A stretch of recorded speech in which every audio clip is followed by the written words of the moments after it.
Hello friends, welcome to Be and By IAS, a platform which has been created for the aspirants of the civil services, and I have myself been a part of that great civil service, the coveted service of Indian Administrative Service IAS, and I am also the director of Be and By IAS. The slogan is Be an IAS, by an IAS.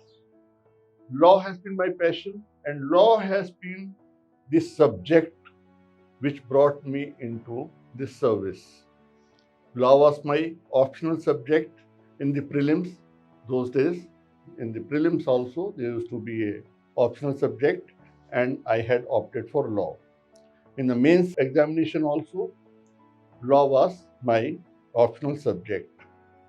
So my exposure to law has been almost of 40 years. Those who have very luckily cleared the prelims part of 2020 Civil Services examination. First of all, my congratulations and best wishes to you. This particular optional crash course is for 40 days.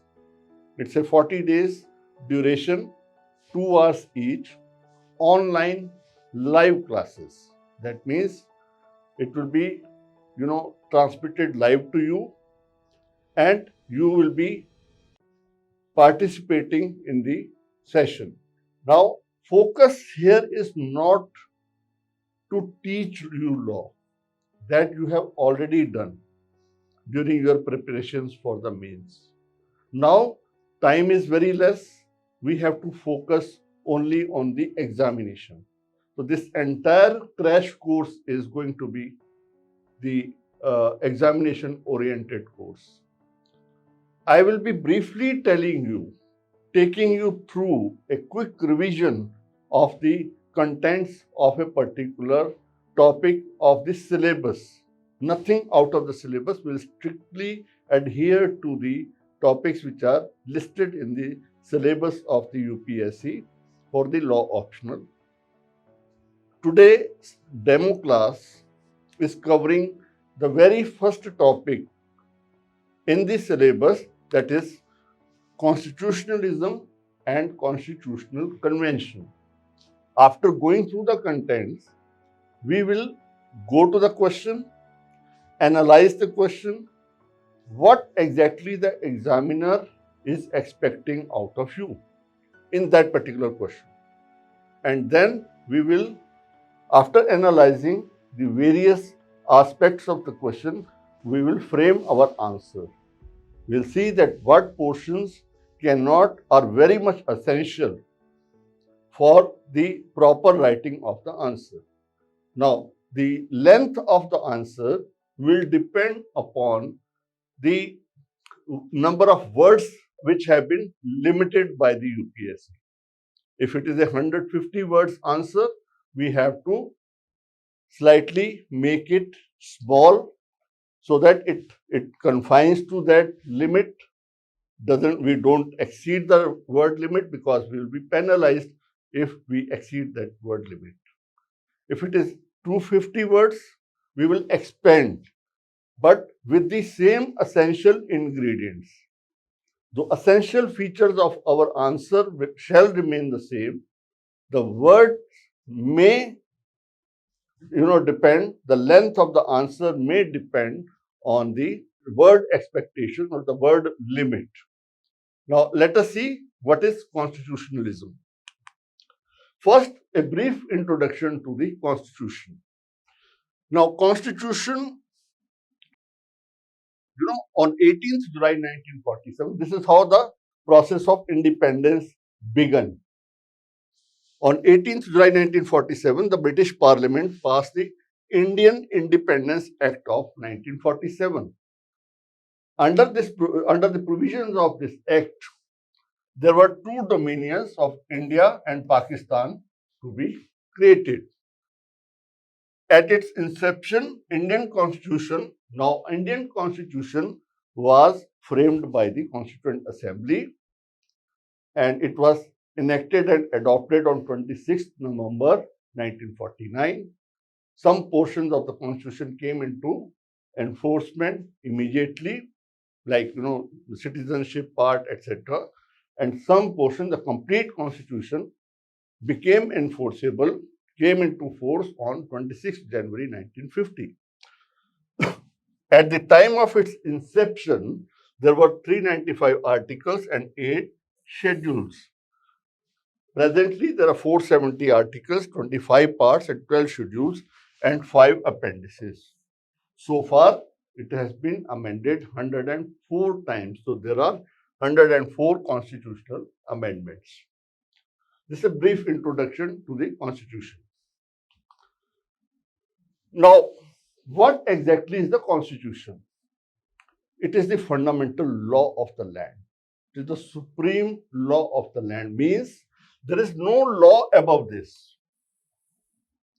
Every law enacted by the legislature or any other order which has got the force of law as per Article 13 of the Constitution, which defines law, basically as far as Constitution is concerned, has to conform to the provisions of the Constitution. And if it does not do that, it is considered as ultra vires the Constitution, that is beyond the powers of the Constitution.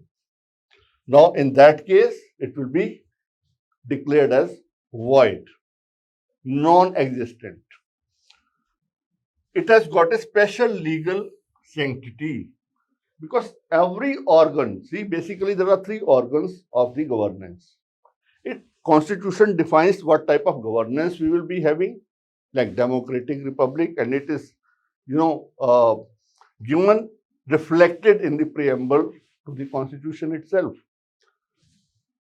We, the people of India, have given ourselves this Constitution. The source of the Constitution is the people. And the provisions of the Constitution are reflected. The aims and aspirations of the people of India who have given this Constitution on attaining the freedom, independence, have given us this Constitution. So, Constitution gives us the type of governance we will be having, that is the democratic republic, socialist, secular. So, these are all characteristics of the system of governance which we are going to have in the country of post-independence. Based on that, institutions have been created. Now, those institutions are broadly under 3 categories. One is the legislatures who make the law, the executive who implement the law, and the judiciary who interpret the laws. But all these 3 organs of the governance, they are the creation of the Constitution. Their powers, they derive their powers from the Constitution, and they cannot go beyond the provisions of the Constitution. This is the basic issue which the Constitution will have to, reflect. It can be written, as in our case, or unwritten in the case of United Kingdom. Document of people's faith and aspiration possessing a special legal sanctity. Now, the statement of Justice Khare is, the beauty of the Indian Constitution is that the entire structure of country is based thereupon. It is the very pillar upon which the democracy of India stands. This is the most important document under which we are being governed, and that will form the basic concept of constitutionalism. Constitutionalism is basically a political philosophy. It's a concept. We cannot give it, a precise definition of constitutionalism. And this is what we will see when we go to the question which has been asked. What it is a philosophy, it's a concept. What does that concept convey to us? is the functions of the government of a state must be in accordance with the provisions of the Constitution. That means there is nothing above the Constitution. No authority is above the Constitution. Second thing is the trust, belief, faith in the knowledge that power will not be misused. That means there are checks and balances which are provided in the Constitution itself, which will see that this trust, this belief, this faith in the knowledge that power will not be misused. The Constitution gives the power, Constitution gives the authority, and at the same time, Constitution, ensures that this power will not be misused. It is the rule of law and not rule of man. What does it mean? If we look at the other forms of the governments, different systems of governance in different countries, we will see that almost every country has got a constitution. But then, under whose provision, under whose orders the governance is carried out? If it is a dictatorship, constitution will be there. But it is the order of the dictator which will be treated as law, but not in our democratic republic system in India. Here, it is the rule of law. Rule of law means supremacy of law and nobody is above law. That supremacy of law will ensure that any law or any executive order or action is not arbitrary. It is not on the whims and fancies of any particular man or people. It is not left to their whims and fancies. There should not be any element of bias and no arbitrariness. That is rule of law as per A.K. Dicey.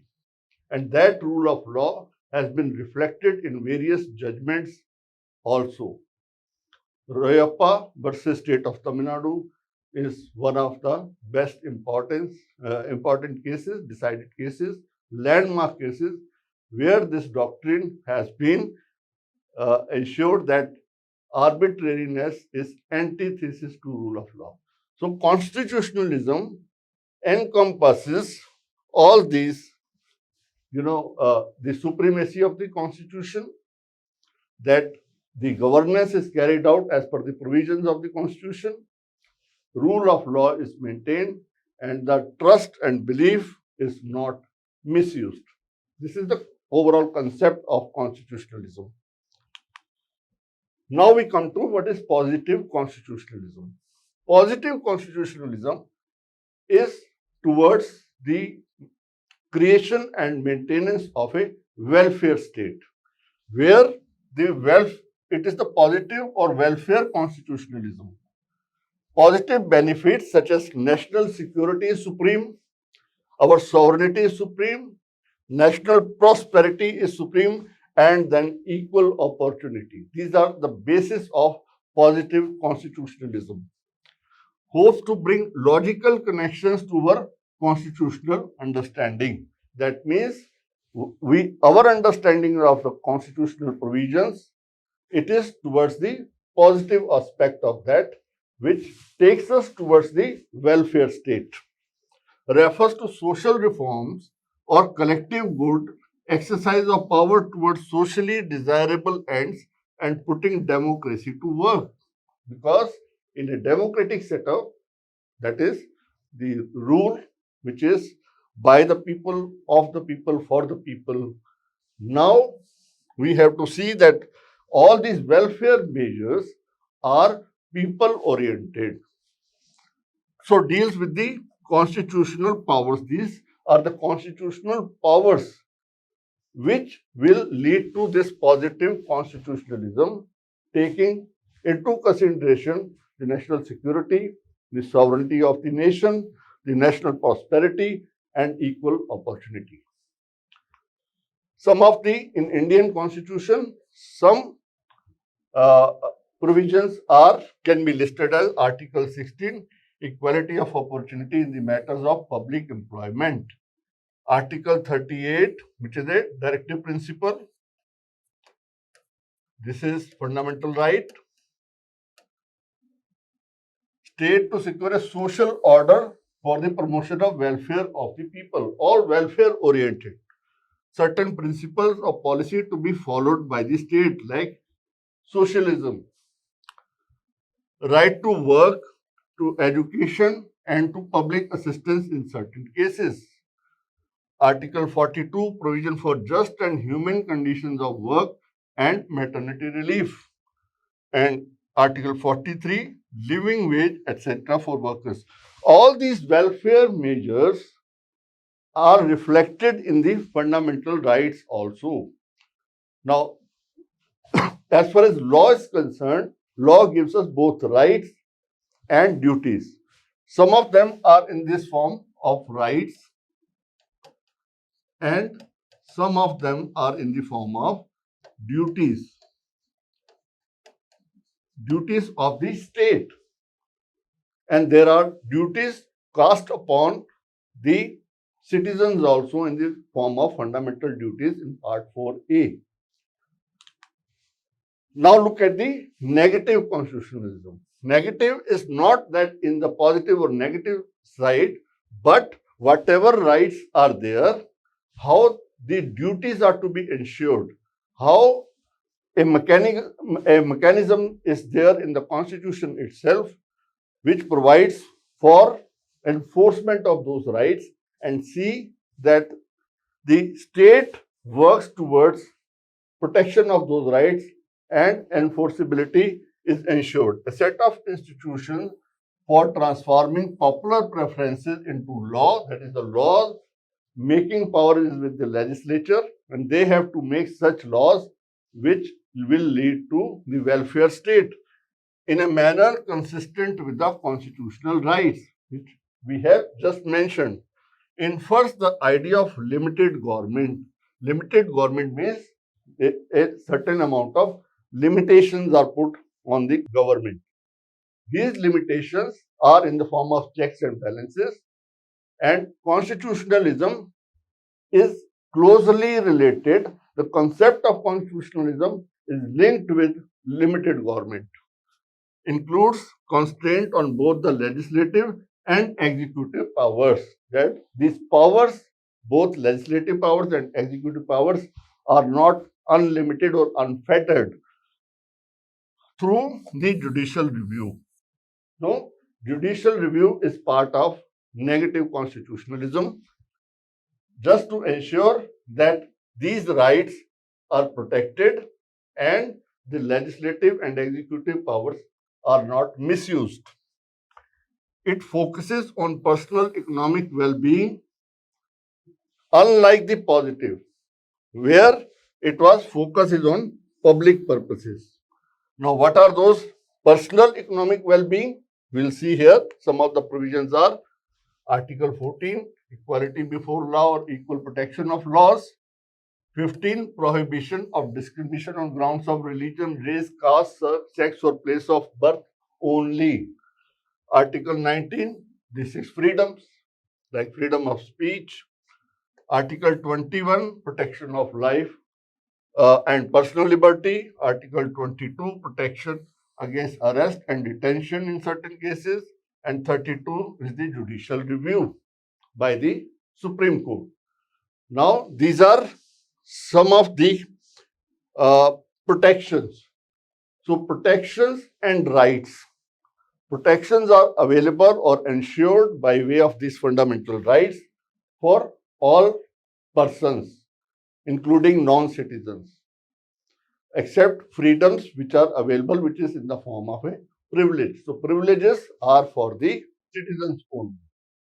Article 15, 16, 19, they are for citizens. Whereas those articles which are dealing with protections of certain rights, they are available for everybody. Now we have taken up this question which has been asked in 2014.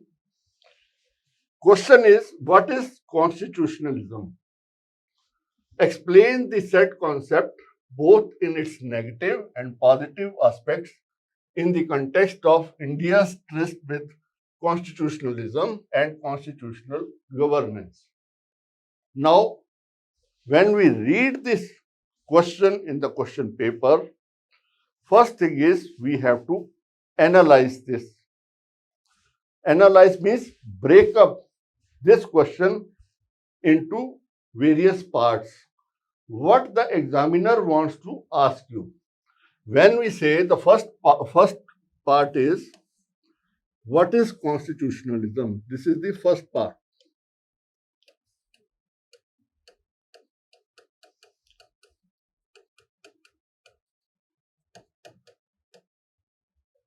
Right?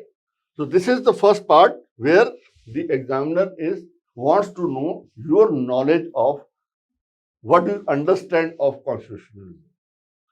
Now we come to the second part. We read each and every word very carefully, spend just a few seconds on that, not even a minute. Explain the said concept both in its negative and positive aspects. Now, here, if you look at the question, the first part on the face of it, if a normal student will just read it, it will appear as if the examiner is asking you the definition of constitutionalism. No, he's not asking definition in its typical form. He is asking you or he is expecting you to know the concept of constitutionalism. So you have to write here the concept of constitutionalism. This is the second part. This is linked very much with the first part because the answer to first part will depend on your understanding of the concept, not the word to word definition which you might copy from any or mug up from any book. The third part is this concept in the light of positive constitutionalism and negative constitutionalism. This is the second part. First is understanding of the concept. Second, in the light of negative and positive aspects of constitutionalism. And third, last and the most important part is, which you should not miss your eyesight, is the India's tryst with constitutionalism and constitutional governance. This is very important because if you start talking about constitutionalism as a general concept and keep on writing, you will be missing this crucial part.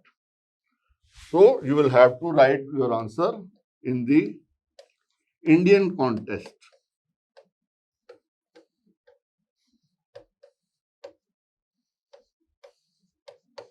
What is that Indian context?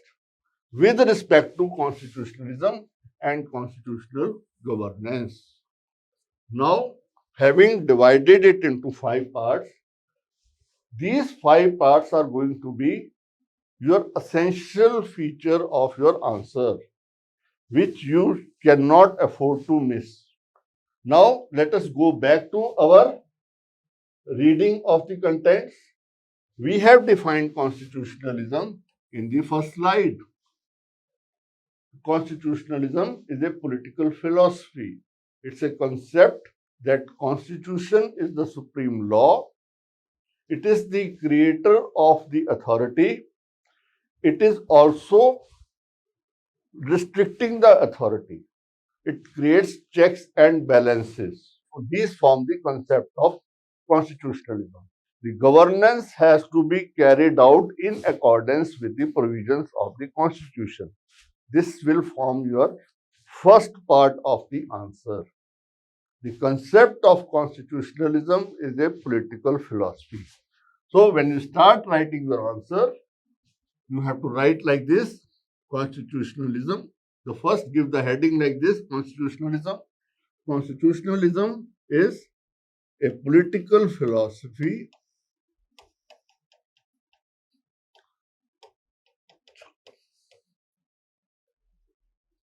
which states that constitution is the supreme law of the land. When we say supreme law of the land,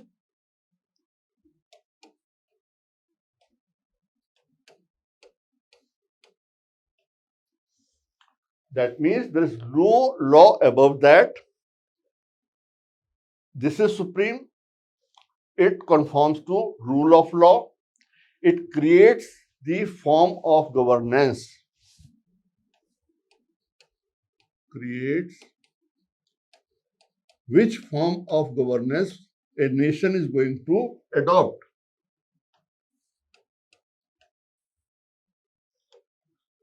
Because this will guide you this part of the answer. Creator of the form of governance and putting limitations on governance.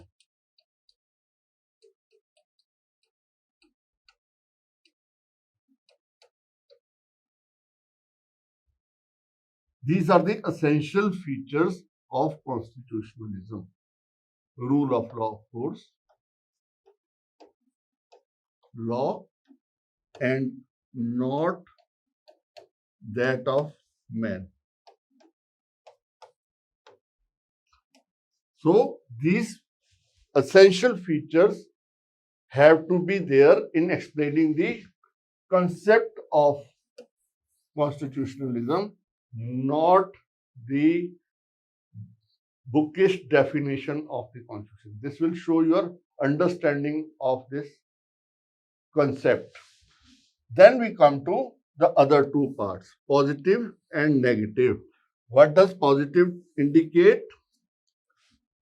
That constitutionalism should ensure, if it in the positive part, the national security, the national integrity, the sovereignty, the welfare state concept, and the equal opportunity.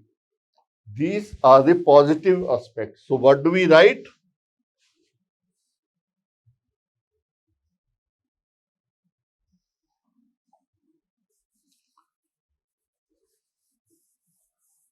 So what do we write in this? In the positive part, what we write? National security, that is supreme. Sovereignty of the country, the welfare state,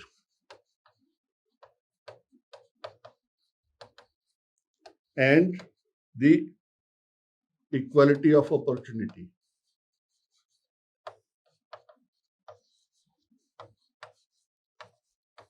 Now, these are four essential elements of positive constitutionalism.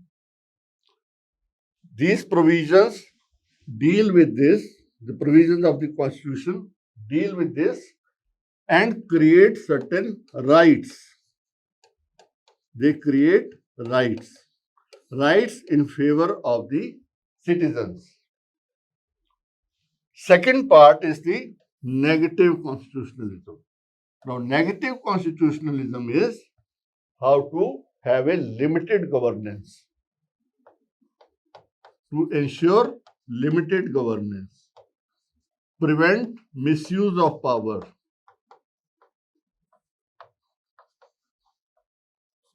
make laws, a duty on the legislature to make laws for creation of these rights. That is creation of the positive constitutionalism and the judicial review. Please do not miss any of these terms.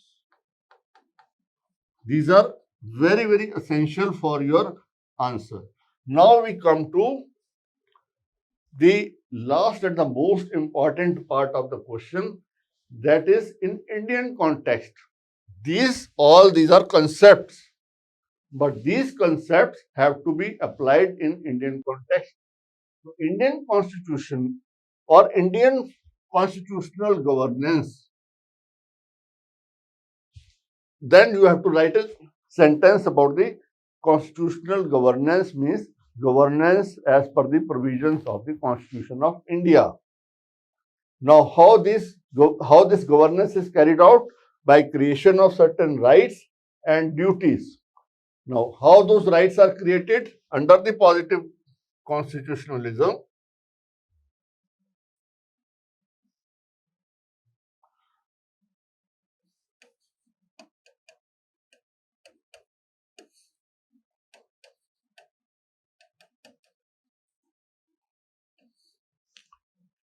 rights are in the form of, when we talk of equal opportunity, we have Article 16. We have the type of governance, which we, in Indian context, we have adopted what? A democratic republic form of government with a socialist secular structure. So Article 38, 39, education, etc., which we have mentioned in our contents. So these are the rights. Duties are law-making duties. Then social Article 16, equality of opportunities. Article 15 here and Article 16 here we have already mentioned. Article 15 means non-discrimination. State has to ensure non-discrimination on certain grounds. And Article 14, equality before law and equal protection of laws. And then we have Article 32, that is judicial review. Why we have to mention these articles with a brief description of what this article provides is because we have to address this. So these are all forms of the constitutionalism which are to be written in this answer in that format. So what is that format? Let us briefly go through that. So first part I said is constitutionalism.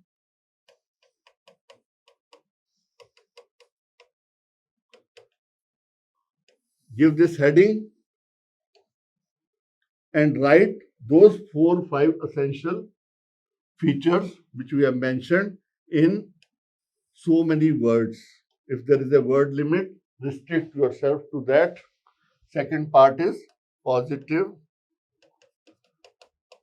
and negative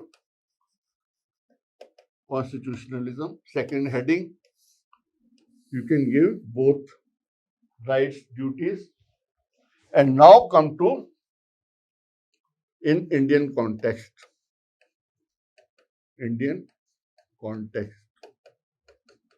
That means you have to write what? What is Indian constitutionalism and constitutional governance in the context of India. So we are following the principles of what? Democratic republic.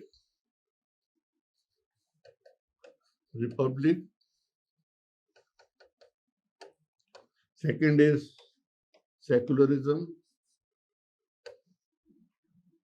Then socialism. Then, judicial review.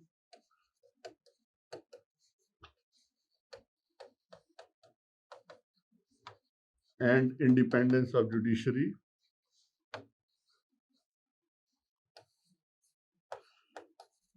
Now, these elements you have to write along with the articles which we have already mentioned. So, your answer will be complete only when these 3 elements are covered as per the expectation of the examiner. You can expand them or you can restrict them according to the size of the answer expected out of you. If it is in 150 words, you have to write only, but don't miss any of these concepts. Concept, you can expand them or restrict them. So we will write a typical answer based on that. Now, once you write that answer, you can give it to me, send it to me. I will correct it and then give my feedback and assessment on that. This is totally examination oriented and we are focusing only what is being asked in the UPSC mains examination in the law optional paper. We are not taking you through the theories, or we are just telling you the concepts, the principles, a quick revision, but concentrating more on answer writing. So what should be the shape of your answer and what should be the essential contents of your answer. Thank you. For more videos, subscribe to BN by IAS and press the bell icon to never miss an update.